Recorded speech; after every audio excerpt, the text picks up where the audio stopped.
Good morning, students. So let's continue first at midnight. Okay, so we will resume the poem from third stanza, from the beginning of third stanza. But oh, how oft at school with most believing mind, presageful,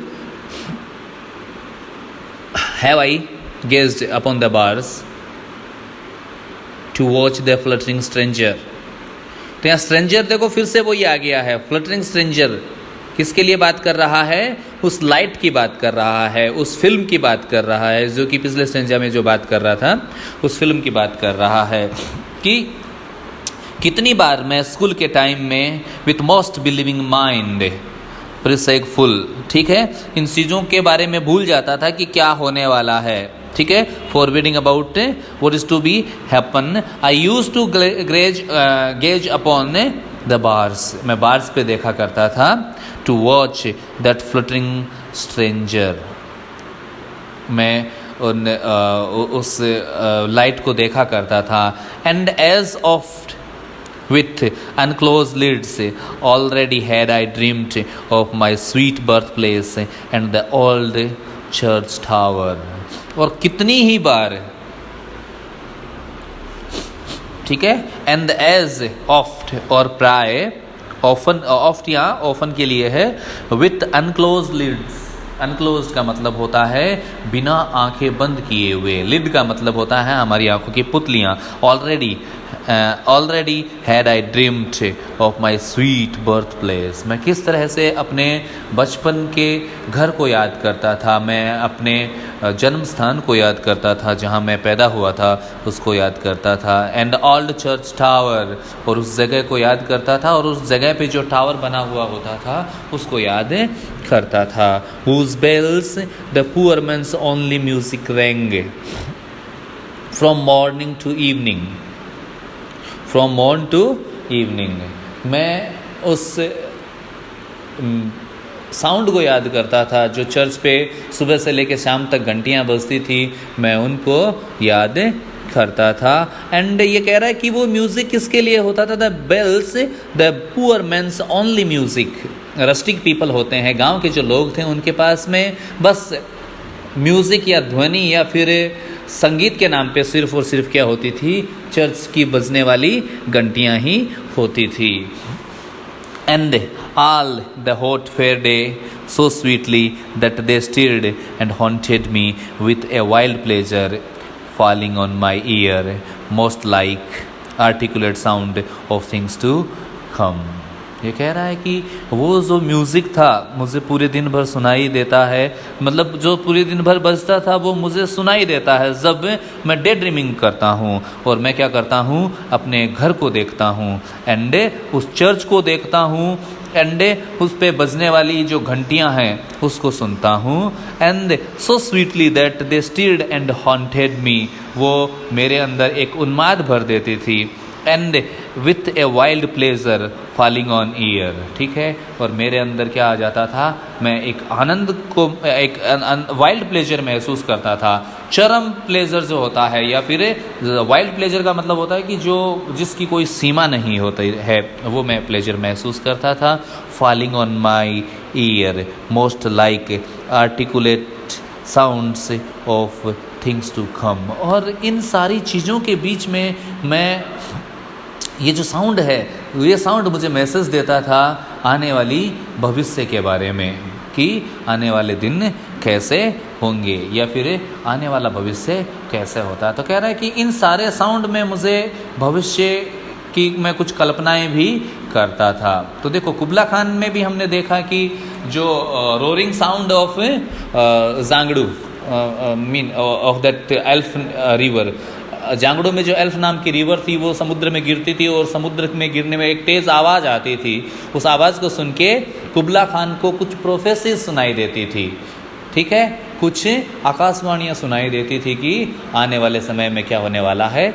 वार होने वाला है। तो देखो ये चीज़ इसमें भी उन्होंने first eight midnight में भी कोलरिज ने लिखी है।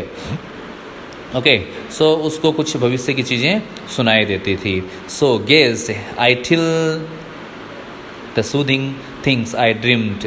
और मैं इन चीज़ों को तब तक आंखें खोल के देखता रहता.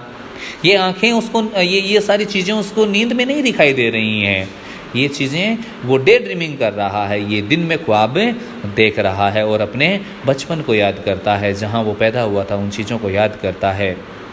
यहाँ हम इस चीज़ को देख सकते हैं कि वो अब स्कूल में आ गया है और स्कूल में बैठ के वो क्या कर रहा है, अपने घर को याद कर रहा है. So gazed I till the soothing things I dreamed. और जब तक ये अच्छी लगने वाली, सुकून पहुंचाने वाली जो चीज़ें हैं जो मैं देख रहा हूँ, क्या जो मुझे ख्वाब में दिखाई दे रही हैं, गांव का दृश्य है, लल्ड मी टू स्लीप. और मुझे हल्की हल्की नींद की तरफ ले जाता था. And sleep prolonged my dreams. और ये स्लीप जो है, धीरे धीरे मैं इनको चीज़ों को देखता, मुझे आनंद मिलता और यही चीज़ें मेरे दिमाग को नम कर देती और मुझे नींद आने लग जाती और यही चीज़ें मुझे ख्वाबों में खींच के ले जाती, या फिर मेरे जो ख्वाब हैं उनको नींदों में भी आगे तक, दूर तक ले जाती थी. आगे देखो. And so I brooded all the following morn. और इसलिए आई ब्रूड का मतलब होता है ध्यान लगाना. ठीक है, ब्रूड का मतलब होता है किसी चीज़ पे मेडिटेट करना. द फॉलोइंग मॉर्निंग, आने वाली सुबह में क्या करता, ब्रूड करता. ठीक है, या फिर ध्यान लगा था. Awed by the stern preceptor's face mine eyes. हमारा जो मैं होता था, अवेड बाय द, विस्मयाकुल हो जाती थी वो. एंड द स्टर्न का है निर्मम. परसेप्टर का मतलब होता है टीचर. ठीक है, तो इससे निर्मम जो टीचर था उसके आँखों से हटकर मेरी आँखें fixed with mock study on my swimming book. ठीक है, तो fixed with mock study on my swimming book. ठीक है, और मेरी जो, मैं इन सारी चीज़ों से बच के मैं क्या करता, अब क्लासरूम में यदि मैं बैठा होता तो मैं क्या करता, स्विमिंग बुक, या तो ये स्विमिंग बुक की बात कर रहा है जिसमें स्विमिंग से संबंधित लेसन लिखे जाते थे, या फिर ये बात कर रहा है कि जो शब्द थे मेरी आंखों के सामने तैरते रहते थे, मतलब कि फिशी हो जाते थे. जो कुछ भी उसको पढ़ाया जा रहा है उसको कुछ ज़्यादा समझ में नहीं आता. And save if the door half opened. और यदि डोर हाफ ओपनड होता, and I snatched a hasty glance, यदि दरवाज़ा थोड़ा सा खुला होता या फिर आधा खुला हुआ होता तो मैं क्या करता, and I snatched a hasty glance, मैं हल्के से जल्दी से क्या करता था, एक बार यूँ देख लेता था, बाहर की तरफ नज़रें फैला देता था. And still my heart leaped up, for still I hoped to see the stranger's face. और मेरा हृदय फिर से लीप अप हो जाता, फॉर स्टिल आई होप, फिर भी मैं क्या करता था, उससे स्ट्रेंजर को देखने के लिए क्या करता था, उम्मीदें करता था कि मुझे फिर से कोई स्ट्रेंजर दिखाई दे दे. कौन स्ट्रेंजर, यहाँ स्ट्रेंजर कोई दूसरा होगा, टाउन्समैन, मेरे शहर से कोई आया हुआ इंसान हो, और आंट मेरी चाची हो, और सिस्टर मोर बिलोविड माई प्लेमेट, और इससे ज़्यादा हो सकता है, और सिस्टर मोर बिलोविड, मेरी सिस्टर जो कि मुझे बहुत ज़्यादा प्यारी थी, और हो सकता है my playmate when we both were clothed alike, मेरे प्लेमेट जो थे गांव में शायद उनमें से कोई मुझे देखने के लिए आ जाए. मैं इसी उम्मीद में रहता था. अगले दिन मुझे पिछले दिन क्या कर रहे थे, गांव के ख्वाब दिखे, और अगले दिन मैं यूजुअली ये चीज़ें मेरे साथ होती थी कि मैं मेरे गांव के ख्वाब देखता था सोते जागते, और अगले सुबह मैं यही सोचता था कि मेरे गांव से मुझे कोई देखने के लिए आ जाए, कोई मेरे से मिलने के लिए आ जाए. ठीक है, क्यों, क्योंकि ये कह रहा है कि मैं अपने गाँव के प्रति बहुत ज़्यादा अफेक्शनेटेड था. ठीक है, लेकिन मेरा दाखिला कहाँ करवा दिया गया था, लंदन के किसी एक स्कूल में करवा दिया गया था. अब आगे अगले स्टेज में कह रहा है, dear baby that sleepest cradled by my side. Dear baby, प्यारे बच्चे. अब यहाँ फिर से एड्रेस कर रहा है. इससे पहले वाले स्टेंजा तक वो किसको एड्रेस कर रहा था, वो रीडर को एड्रेस कर रहा था, लेकिन अब क्या कर रहा है, वो बेबी को कर रहा है, जो कोलरिज का बेटा है उसको क्या कर रहा है, वो एड्रेस कर रहा है। ठीक है, तो देखो ये क्या कह रहा है यहाँ कि डियर बेबी, मेरे बच्चे, that sleepest cradled by my side, जो कि क्रेडल में सो रहा है, whose gentle breathings heard in this deep calm, उसकी जो सांसें हैं, उनके सांसों की जो आवाज़ है मुझे सुनाई देती है। क्यों? क्योंकि मेरे चारों तरफ सिर्फ और सिर्फ क्या है, सन्नाटा है। fill up the interspersed vacancies, दौरान, किसी चीज़ के दौरान, वैकेंसीज का मतलब खालीपन, and momentary pauses of the thoughts, जब मेरे विचार हैं, मैं सोच रहा हूँ और मेरे विचार आ रहे हैं, फिर विचार आ रहे हैं, इन दोनों के बीच में जो गैप आ रहा है उनको भर रहा है कौन, मेरे जो बेटा है उसकी सांसों की जो आवाज़ है वो उनको ब्रिज कर रही है। My baby so beautiful, it thrills my heart, मेरे बेटे कितना खूबसूरत है, वो कितना सुंदर दिखाई दे रहा है, इट थ्रिल माई हार्ट, इसकी वजह से मेरे हृदय में उन्माद भर रहा है, मैं खुशी से झूम उठता हूँ। With tender gladness thus to look at thee, मैं उसको खुशी से तुम्हारी तरफ देखता हूँ। And think that thou shalt learn for other lore, और मैं सोचता हूँ इस दौरान जो मेरा नॉलेज है मैं उसके बारे में